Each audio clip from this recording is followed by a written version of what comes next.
Look, he quitting. He quitting. Tank Davis defeated Hector Garcia. He seems to quit in his corner between rounds 8 and 9, saying he can't see. But then magically, after the fight's over, he can see. I'm watching it right here. I can't show it because Showtime will copyright the shit out of me.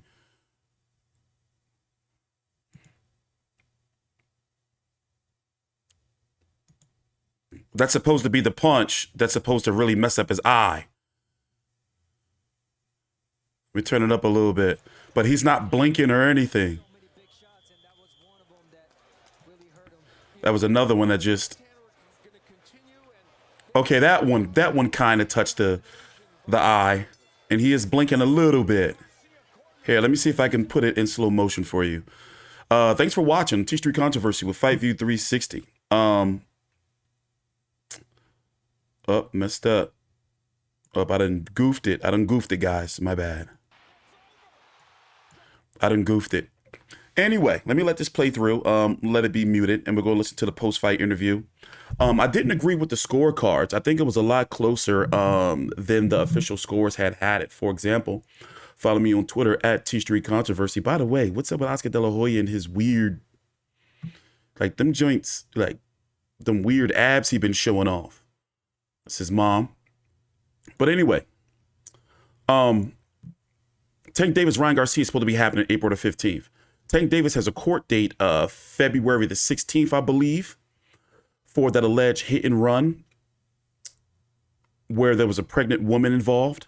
Also, a couple of weeks ago, he got booked for a domestic dispute with the mother of his children. And a couple of days later, she released a statement saying that it didn't happen. I don't believe it, especially with the history that he has. But hey, listen, I'm just here to cover the motherfucking news. I noticed that people like get real, but that's boxing. You know, I've dealt with it for years with Floyd Mayweather, Tank Davis, Adrian Broner, you know, even fucking Manny Pacquiao fans. Them motherfuckers are animals. Not in a racist way. I'm just saying. You know, they be saying some fucked up ass shit. So basically, when you don't go with the narrative or you like to question shit, people are like, oh, you know, you just a hater and everything. But listen, you know, I understand she may have put the baby shit on the toothbrush. He got spit on. But it's hard for me to believe that ain't nothing happened, even though I do know that women be lying. I'm a victim of that shit. They will lie, man. But anyway, it looks like the situation has been, you know, resolved. And Showtime, they had to open up the broadcast, you know, and address it to act like it didn't happen. But I just want him to stay out of trouble, especially since, you know, look, he's headlining pay-per-views. Now, do I feel that this card should have been on pay-per-view? No. I fell asleep during the Rashidi Ellis fight. No, correction. I fell asleep during the Rashidi Ellis fight, covered that, and then I fell asleep again during the bouts Ennis fight. So here I am right now, 7:47 a.m. Eastern Standard Time.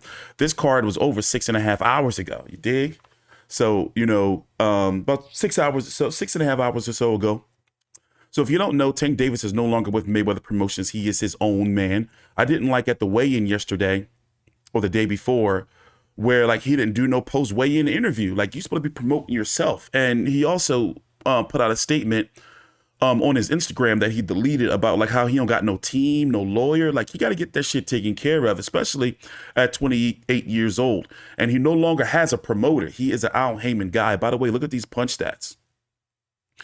Very accurate puncher, Tank Davis. 99 of 239, 41%. You know, technical type of fight, 55 of 345 for Hector Garcia. But look, the jab's 26%. He's not known to be a jabber, but he can. He's got a nice jab when he sticks it. 53% of the power punches in total is 41%. Those are some pretty good numbers. But also, a lot of people don't talk about, at least I feel not enough, is that he has a really high ring IQ. Tank Davis is really a student of the game, despite what you may think of him outside of the ring and the way he may carry himself or the way he may speak. But he definitely, you know, he has a high ring IQ. The problem I have is, how do you feel about the fight with him and Ryan Garcia? Me, I'm cool with it. I like it. Here's Oscar De La Hoya, by the way, talking about the fight before we listen to the post-fight interview. Hey, what's up, guys? Watching an absolute stacked card. Showtime pay-per-view. Congratulations. April 17th. Gervonta Davis, good luck versus Ryan Garcia. It's going to be April the 15th, by the way. That's a Monday he's talking about. April 17th, we are waiting for you. And here's what Ryan Garcia had to say. You know, no more talking. Let's get it on April the 15th. Goodbye, Tank. It's over for you. You know. And then, of course, Jake Paul is being Jake Paul. I don't even count him. But me personally, I think that Hector Garcia might have quit. That's what I think, if you're asking me personally. I think he might have quit. Let's turn it up. Not only powerful, he's accurate with his power punches, and you give yourself a chance to get a knockout when you're accurate with those punches, and he did land 53% of them. Garcia landed some punches, but nothing that could do damage to Gervonta Davis. And it's always like that when you think or you feel like that someone finally is able to take Tank Davis shots, it comes to that one beautiful shot, and it's over. Only Isaac Cruz has. Yeah, let me fast some forward. of that they've been due to the sea. We don't created a lot about the right hook, but the left hand was something that really was effective for Davis. And here's the straight left hand. And is this the thing that created Garcia worrying about sight or not saying he couldn't see? We don't know, but that was a clean punch. Hand or overhand left by in the corner with Bob Santos there and shaking his head. So it might have been him. He said no. He didn't want to go back out there. Let me rewind it back. In the corner with Bob created Garcia worrying about he ain't want to go back out there, Hector Garcia. or not saying he couldn't see. We don't know, but that was an excellent straight left He hand didn't want to fight or no more. overhand left by Gervonta Davis. And you know, each I've seen it fight, way too many times. Sometimes it's the uppercut, sometimes it's the right hook. It was the left tonight. And at the end of the round, here's Hector Garcia in the corner with Bob Santos there and shaking his head. So it might have been him suggesting. Let's go to the post-fight interview. He was hurt. Oh, hold on. Ladies and gentlemen, we have the time of 13 seconds of round number 9. Our referee in charge, Earl Brown, waves off the contest upon request of the corner. He is the winner by way of technical knockout and the undefeated WBA Lightweight Champion of the World, Gervonta Tank Davis.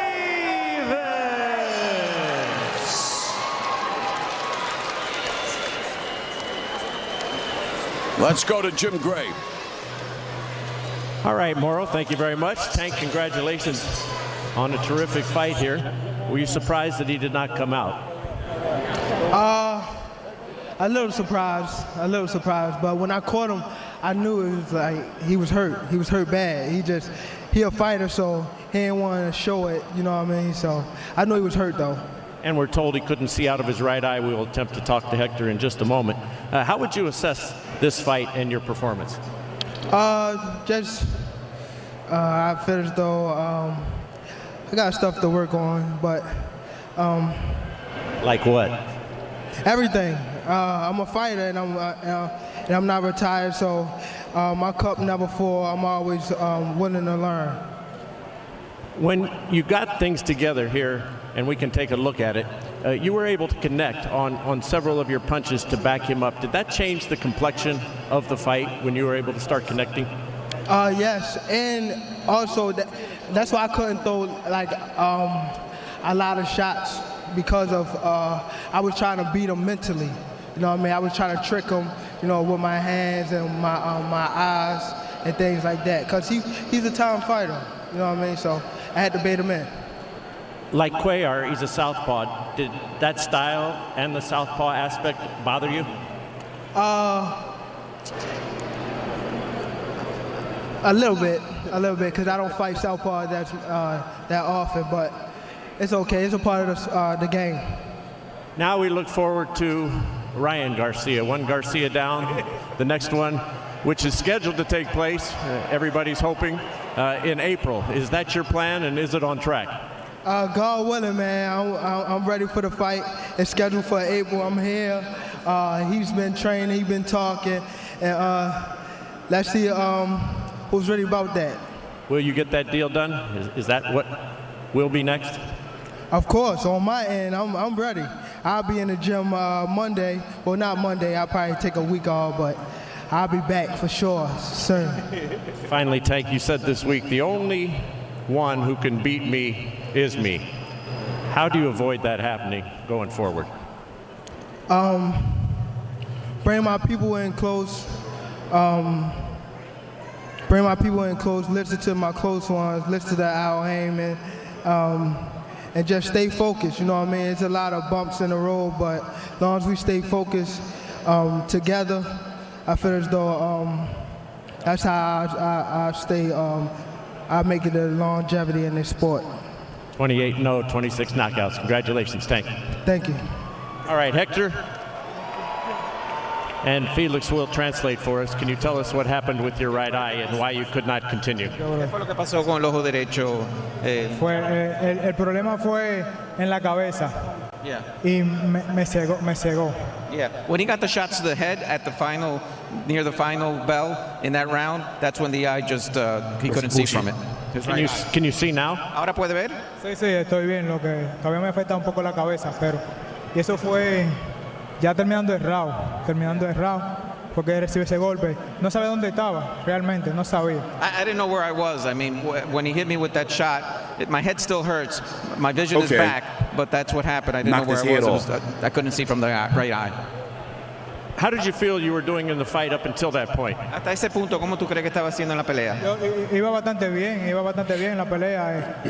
Estaba peleando, estaba haciendo mis acciones cuanto me daba la oportunidad y lo pude conectar.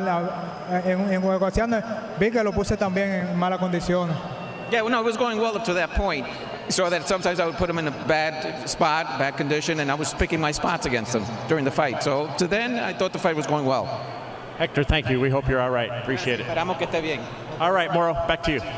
All right, Jim, thank you very much for Gervonta Tank Davis. He talks. Yeah, I mean, okay, pretty much he quit. He got knocked silly. I guess that's the best way to put it. It's no argument that Tank Davis versus Ryan Garcia is the biggest fight financially you can make between 130 pounds and 140 pounds, right? There's no question financially. Being honest, by the way, here with the scores. 78-74, 73, 78-74, 79-73 twice. Steve Farhood had it 77-76 for Tank Davis. He is known to be lately a late starter, but once he gets you, he will knock you the fuck out outside of Eastside Cruz, which is something I think will probably happen later on this year. For example, okay, he's got his January fight. If everything goes fine with his legal issues, then we can expect him and Ryan Garcia to fight in April in Vegas on Showtime pay-per-view. Wonder how the zone's going to be involved. I'm guessing they're going to have global rights. And then later on this year, I wouldn't be surprised if it's a safe fight like an Eastside Cruz too. Now, people want to see him fight. Oh, and also the rumors are the fight's going to be at a 136-pound catch weight. Now, unfortunately, we're not going to see him against Devin Haney this year. We're not going to see him against Lomachenko. We're not going to see him against Shakur Stevenson. I won't be surprised if we don't see him versus Shakur Stevenson fight each other till they fucking 35. Look at what's going on with Spence Crawford. One of the reasons is Tank Davis is now fully an Al Heyman fighter. And Shakur Stevenson is a Jay Prince fighter, top rank fighter. So politically, it's a whole bunch of bullshit right there. And it's a shame that when it comes to boxing these days, the politics just get so involved. But to be honest, looking back on things, last night was a bullshit pay-per-view. Hector Garcia, okay, all right. I understand you're paying for the attraction of Tank Davis. And you had some good fighters in showcase fights with an upset with Rashidi Ellis losing to Roiman Villa, even though he got dropped twice in the last round. I felt he did enough scoring-wise to be able to win the fight or get a draw. In my opinion, a lot of people are saying Boots Ennis got exposed, can't cut off the ring. Hey, I expected for him to have a type of fight like that, even though he did dominate. It just wasn't an impressive performance. Demetrius Andrade didn't look too good against Nicholson, but he did dominate. Vito Malnicki won, and Brandon Lee won. But overall, 74.99 to start the year off, nah. You know, nah. They got to do better. You know, so it's going to be interesting to see, you know, how the PBC Showtime schedule is going to shape out for the rest of the year, especially with so many fighters being inactive over the last 18 months to 24 months with PBC. You know, nothing's going to change with the Showtime budget. In fact, they may even have a lower budget, you know, going forward. So it's going to be interesting to see what they're going to do going forward. But Ryan Garcia versus Tank Davis, if I was to pick right now, I'm picking Tank Davis because of the power. However, when you look at the resume of Tank Davis, who on here would you pick Ryan Garcia to lose to? Ryan Garcia would beat that Gamboa, the 2019 1 foot, 1 shoe Gamboa. Ryan Garcia would Ryan Garcia beat Leo Santa Cruz at 130? We're going pound for pound here. I think that Ryan Garcia would be able to I think that he would struggle with Leo Santa Cruz and maybe Mario Barrios and Isaac Cruz. I think he would beat Rolly, and I think he would beat Hector Garcia. But Isaac Cruz, I think Ryan Garcia would struggle with. And Leo Santa Cruz, you know, he probably would struggle with. Which is why I guess I'm picking, like I said, Tank Davis to beat Ryan Garcia. Take your time out, like the video, subscribe. I'm TstreeT Controversy with FightView360. See you guys later. Oh, wait, I didn't get a chance to play Tank Davis's interview. Hold on. What he said at the post-fight press conference. It's up to me, Brian. Definitely next. Didn't get a chance to play this. My bad. This was at the post-fight press conference. If it's up to me, Brian, definitely next. We somewhat got, you know what I mean, everything and going in the right direction. So we just waiting for, you know what I mean, Ryan to accept on his side and let's get the job done. Yeah, there's some broadcast issues involved, and Oscar De La Hoya, even though they're working to get the fight done, nothing's still officially signed. It's just agreed. You dig? But, you know, nice solid performance by Tank Davis, even though, you know, the fight and the card left a bad taste in my mouth, because it's like, you know, I get like he's a pay-per-view attraction. You know, I get he's got that casual, you know, urban entertainment feel. I get all that, but I don't know. You know, like sometimes, you know, they got to throw us a bone, like bullshit pay-per-views, man. Thanks for watching. Follow me on Twitter at TstreeT Controversy. Please subscribe.